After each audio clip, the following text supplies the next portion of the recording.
Ouais, tout à l'heure, je vous parlais des efforts au Sénat pour dire non, non, les prochaines négociations budgétaires, on ne les fera pas si on n'a pas des garanties sur l'émission de ICE. Et à l'instant, ça aurait pu être une breaking news, mais on était au milieu de notre breaking news sur Jack Smith. Donc, on a préféré partir là-dessus, même si c'est une breaking news extrêmement importante. C'est Mike Johnson, donc notre deuxième lame duck, Mike Johnson, qui vient de dire que voilà, il est extrêmement inquiet que la fusillade ICE vienne handicaper les négociations budgétaires alors que le shutdown arrive. Moi, je trouve que justement, c'est très bien. Ah, c'est dommage.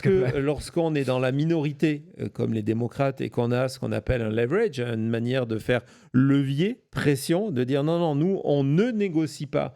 Et c'est une position qu'il faut tenir. On ne négocie pas financièrement tant qu'on n'a pas des garanties sur ICE et sur l'enquête. Je sais que ça fait partie des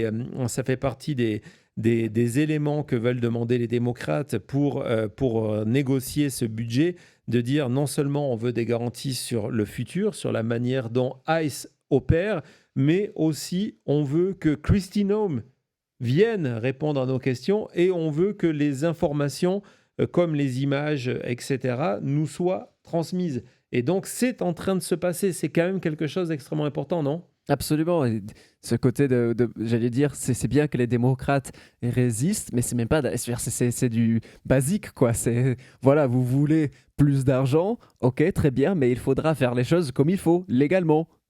Voilà, et d'avoir Mike Johnson avec je l'imagine déjà là, avec sa voix, toujours l'impression qu'il a deux doigts de pleurer, en train de dire ça va hamper no negotiation. C'est une terrible idée. Oh non non. C'est une terrible idée de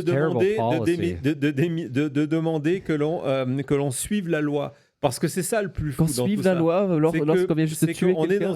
On est dans une situation où on doit mettre la pression pour que ICE applique la loi. Oui. Et les gars, pour arriver au niveau où est la police. Parce que quand on pense à la police, il y a le nom, il y a le visage, il y a les caméras, il y a des règles en place. C'est quand même fou de se dire en plus que quand on voit le budget que ICE a déjà obtenu avec le Big Beautiful Bill, de se dire qu'on a cette armée quasiment aux États-Unis. En plus, on voit souvent quand ils débarquent avec les tenues en camouflage, avec l'équipement, où on n'arrive pas à comprendre si c'est ICE ou la garde nationale, de se dire que ces personnes-là ont le moins de règles, le moins de training et tout ça. Ouais, et en plus, tu viens de dire, on ne sait pas si c'est la garde nationale. La réalité, c'est qu'on ne sait pas si c'est des gens qui viennent vous agresser. Oui, on ne sait même pas s'ils sont officiellement... Il y a cette question-là, c'est que ces gens ne s'identifient pas. Vous avez des personnes qui sont armées, qui sont masquées, qui viennent vous enlever dans la rue. On vous avait donné plusieurs exemples. Une voiture non identifiée. Exactement, plusieurs exemples d'abus de personnes qui se déguisaient en agents de ICE. Il y a eu des tentatives de viol dans certains États. Ne l'oublions pas, au début de l'année 2025. De personnes qui se faisaient passer pour des agents de ICE. Donc voilà, c'est un véritable problème. J'y pensais pas, mais là, regardez, en termes de timing, imaginez qu'une des dernières grandes choses qui se passent du côté du Congrès avant un shutdown, ce soit Jack Smith. Que Jack Smith arrive, ce soit la dernière breaking news avant un deuxième shutdown et qu'après, voilà... Non, mais vous imaginez... Non, Thomas, t'es pas le producteur du Congrès. Il fermera le Congrès à lui tout seul. T'es simplement... c'est extraordinaire. Que Jack Smith shutdown. Le témoignage qui a fermé le Congrès. Non. Vous imaginez le fini. En octobre 2026, ça deviendra en Spirit Halloween. Allez, on se calme. Thomas, t'es simplement le producteur de cette émission. Énorme. On arrête avec le storytelling. Donc, on va partir enfin dans cette série de sondages. Vous allez voir, les enseignements sont extrêmement intéressants. Ça démarre par, encore une fois, un compte que je soutiens indépendant, un Substack, et c'est justement lorsqu'il y a vos dons qui passent, c'est vos dons qui me permettent de m'abonner à toutes ces ressources d'informations pour après vous partager ces informations avec vous. On essaye d'avoir une on essaie de vous donner des informations qui viennent de tout, c'est la fatigue, qui viennent de tout horizon. Et donc, on va commencer par cet article publié ce matin par G. Elliott Morris en disant que, regardez ce titre, que le soutien pour abolir ICE vient d'atteindre un nouveau record. Donc, on va évidemment arriver dans ces chiffres, mais avant d'arriver dans ces chiffres, vas-y Thomas, justement, avant d'arriver là, G. Elliott Morris partage différentes informations. Déjà, ne jamais oublier que parce que si vous avez simplement une vision via X, via Fox News, évidemment, vous n'avez pas ce sentiment-là, mais de démontrer que globalement, Donald Trump, à la fois sur sa politique de mass deportation et sa politique anti-immigrants, les Américains le rejettent. Il y a plus d'Américains qui ont une opinion défavorable sur ces sujets-là de la politique de Donald Trump que le contraire. Ça va garder en tête. Ça va garder en tête. On va regarder le prochain sondage mis en avant par G. Elliott Morris. Donc d'expliquer que comment le rejet de ICE a évolué. Et je trouve que c'est intéressant. En février 2025, donc il y a 11 mois, 19% simplement des Américains avaient une opinion défavorable, une opinion défavorable de Jack Smith. Pourquoi ? Parce que ICE, bien sûr, existait depuis des années, mais ICE n'était pas utilisé comme Donald Trump, Kristi Noem, utilise ICE. Donc, il n'y avait pas d'attention médiatique. D'ailleurs, la plupart des personnes n'avaient pas d'opinion sur ICE parce que ICE ne faisait pas l'actualité. Donc, on était à 19% et aujourd'hui, il y a 40% des Américains, donc ce chiffre a doublé en un an, 40% des Américains qui ont une opinion négative sur ICE. Donc, évidemment, n'oublions pas que, et d'ailleurs, il le précise dans son article sur Substack, que, et c'est quelque chose que Jean-Marc Léger, à chaque fois qu'il vient, et oui, Jean-Marc Léger va revenir très prochainement dans l'émission, Jean-Marc Léger nous précise à chaque fois, en gros, cela met 2 semaines, Thomas, on doit l'avoir plus loin dans le texte, voilà, que cela met un événement pour apparaître dans les sondages, cela prend 2 semaines au moins. C'est le temps de gérer l'information et que cette information ait un impact sur votre jugement. Donc les chiffres qu'on va voir de sondages qui ont été faits aujourd'hui, ce sont des premières tendances. On en saura plus dans 1 semaine et encore plus dans 2 semaines, voir où sont les Américains. Mais ce qui est intéressant, et ça va contre, encore une fois, le narratif de Donald Trump, le narratif des réseaux sociaux, c'est que l'opinion des Américains sur ICE s'est empirée cette dernière année. Ça, c'était avant la mort de Ronnie Good. On va continuer ce sondage parce qu'il y a des enseignements extrêmement intéressants. Donc là, il cite ce sondage de Associated Press qui vous démontre pourquoi l'immigration était un sujet gagnant pour Donald Trump. C'est que c'est un sujet à consensus. Vous voyez que le consensus des Américains, lorsqu'on leur demande est-ce que vous êtes favorable à expulser des sans-papiers qui vivent aux États-Unis, et je laisse volontairement la suite, vous avez 82% des républicains qui sont d'accord, vous avez qui sont fermement d'accord, parce qu'en fait, quand on additionne, vous arrivez à des proportions encore plus importantes. En fait, toutes les catégories, républicains, indépendants, démocrates, sont d'accord vers les expulsions. Mais regardez la condition de ces expulsions. Il faut que ce soit des sans-papiers qui ont été condamnés par la justice pour un crime violent. Et du côté de l'administration Trump, ce qu'on est en train de vous dire, c'est que, OK, le crime violent, il n'existe plus. La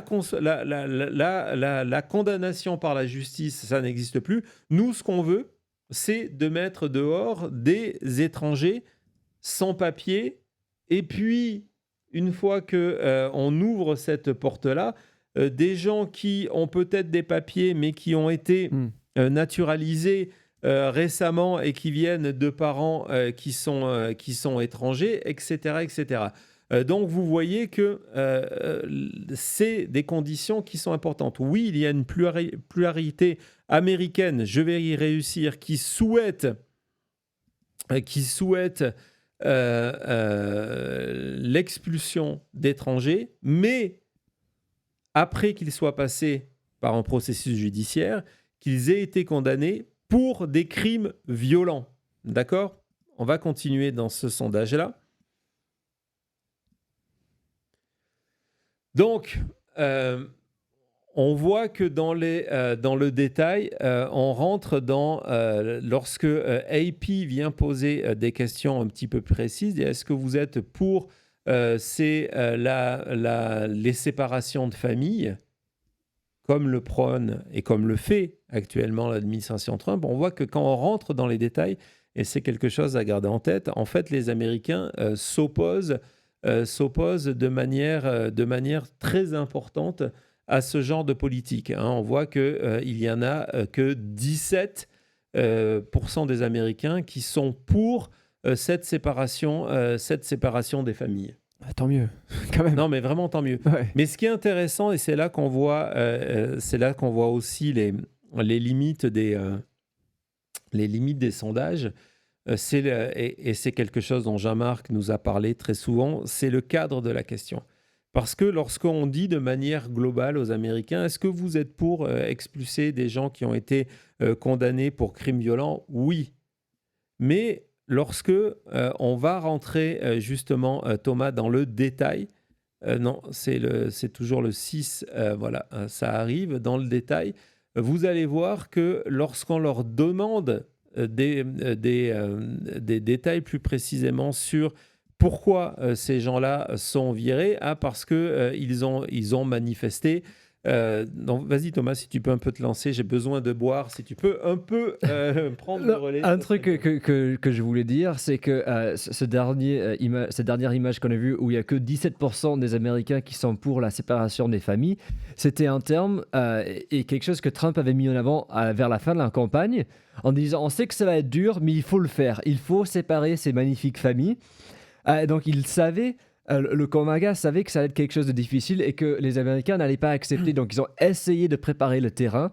Et même avec Trump en campagne qui prépare le terrain en vous disant que la seule manière de vous protéger et de Make America Great Again, c'est de séparer ces familles, ça ne marche pas parce que quand on regarde 17% des Américains, c'est bien plus petit que même la base de Donald Trump. Ouais, donc quand on vient dans ce sondage-là, encore une fois, ce sont des questions sur est-ce que vous approuvez, et en fait, ce sont des tactiques de ICE, et ce sont que des cas qu'on a vus récemment dans toutes ces vidéos. Donc, on commence avec... tout est dans le rouge, on n'approuve pas de la majorité. On commence avec le plus simple, le plus calme, on va dire, c'est d'arrêter les gens qui sont en train de manifester contre ICE. On voit que là, déjà 37% des gens sondés sont fortement opposés à ça, et ça va de plus en plus. Et regardez tous ces exemples de tactiques violentes qu'on a vues de ICE, que ce soit utiliser des armes chimiques contre des manifestants, que ce soit tirer, n'oublions pas l'exemple tiré sur, pas le pape, le prêtre. Le prêtre, exactement, excusez-moi, le prêtre lors d'une manifestation, aller arrêter au milieu de la nuit des familles et de prendre des enfants, les mettre en menottes, tout ça, regardez, on descend à 9% qui approuvent ce genre de choses, plus de 52% qui sont fortement opposés, et on voit que la majorité des événements, encore une fois, c'est fortement opposé qui a la majorité. Ouais, et ce qui est extrêmement intéressant, c'est que ça ouvre cette parenthèse, et ça fait plusieurs fois que l'on en parle, de l'éducation. On se rend compte que plus les électeurs sont informés, plus ils rejettent. C'est-à-dire que lorsqu'on leur demande dans leur ensemble, on leur pose des questions sur ICE, on dit est-ce que vous êtes pour ou contre ICE ?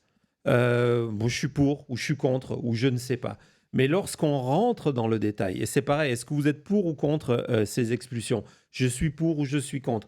Mais lorsqu'on rentre dans le détail de choses qui se passent sur le terrain, lorsqu'on informe, du coup, parce que d'un coup, on a des questions informatives, on s'en est rendu compte, par exemple, il y a des tests de sondage qui sont toujours extrêmement intéressants pour des candidats. C'est qu'on va dire, est-ce que vous soutenez tel ou tel candidat? Donc, ça va être pour, contre, je ne sais pas. Et lorsque on leur dit, est-ce que vous êtes pour tel candidat? Et on met en avant certains points de leur programme, d'un coup, les chiffres changent. Et là, c'est exactement l'illustration de ça. C'est-à-dire que lorsqu'on informe les Américains des crimes, des actes commis par ICE, vous avez un rejet massif qui dépasse du coup le camp démocrate, indépendant et républicain. Et ce qui s'est passé, malheureusement, il y a 2 jours avec Renee Good, ça va dans ce sens-là. Plus les Américains voient ce qui se passe, sont au courant, plus ils rejettent. Et justement, on arrive, Thomas, au sondage suivant. Non, en fait, je voulais... Donc ça, c'est un détail. Quand, par exemple, c'est dans la même logique.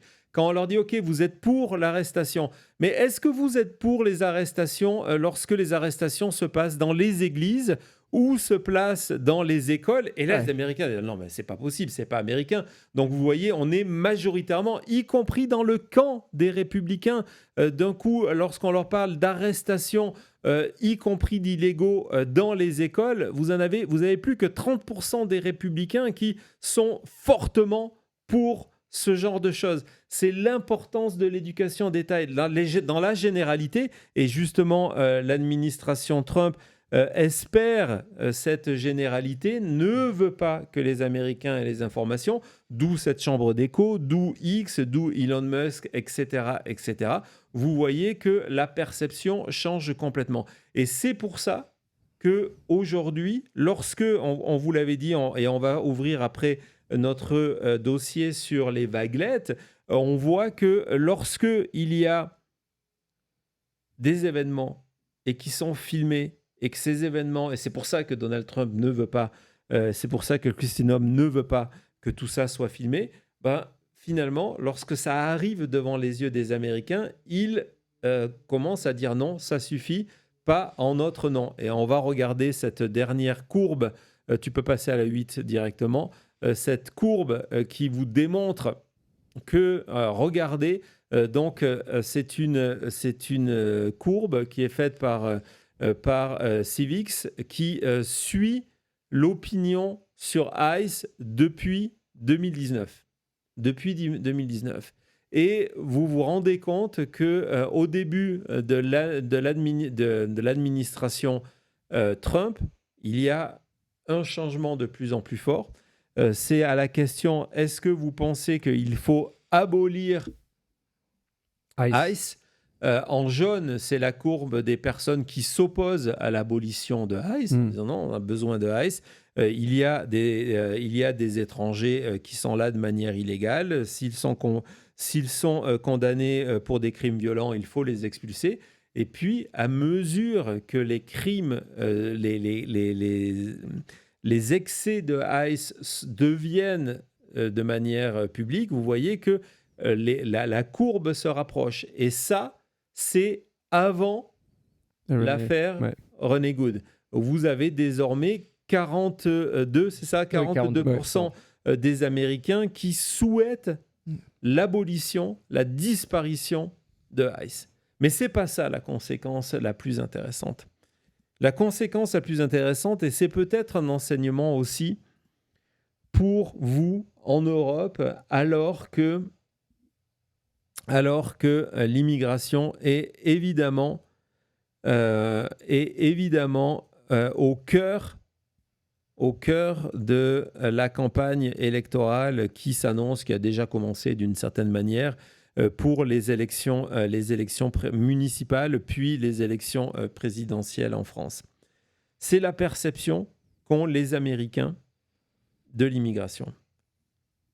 L'idée que vend Donald Trump que vend Christine Home, que vend J.D. Vance, c'est que les Américains souhaitent ce qui est en train de se passer. Et que les Américains donc, sont en accord avec ce qui est en train de se passer. On vient de vous montrer que désormais, il n'y a jamais eu autant d'Américains qui souhaitent la suppression de ICE. Mais l'effet le plus surprenant, c'est peut-être celui sur la perception des Américains sur l'immigration.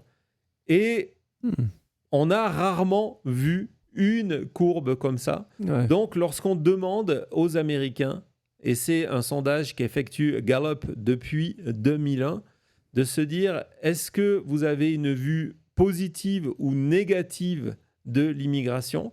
On voit que globalement, les Américains ont toujours eu, historiquement, c'est le pays du melting pot, ne l'oublions pas, ont toujours eu une vue positive sur l'immigration.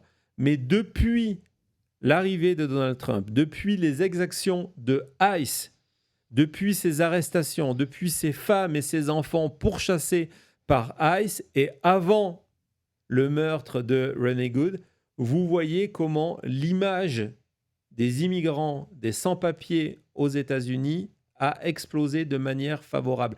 79% des Américains, 79% des Américains, et je veux vraiment mettre ce chiffre en avant parce que souvent on a le sentiment, lorsqu'on voit, Trump, lorsqu'on regarde Fox News, lorsqu'on regarde X, que finalement ce sont tous les Américains qui sont arrangés dans la même catégorie. Non, 79% des Américains ont une vue favorable de l'immigration aux États-Unis. Et regardez comment ce chiffre qui était descendu presque sous la barre des 60% est en augmentation depuis l'arrivée de Donald Trump. Ah, c'est super à voir. C'est vraiment super à voir que le pays en soi n'ait pas les immigrés. C'est important de garder ça en perspective, surtout comme tu l'as dit, quand un des points qui domine le côté MAGA, c'est de dire on est contre l'immigration, c'est la priorité, c'est de sortir le maximum de monde. Donc garder ce genre de chiffres en tête, ça fait du bien. Ça fait du bien, et ce qui va faire du bien, c'est que justement, ça, c'est l'opinion publique américaine, et il y a une autre manière que l'opinion publique américaine exprime son soutien aux immigrés aux États-Unis, c'est en devenant des vaguelettes. On y va tout de suite après et en résistant contre ICE. À tout de suite.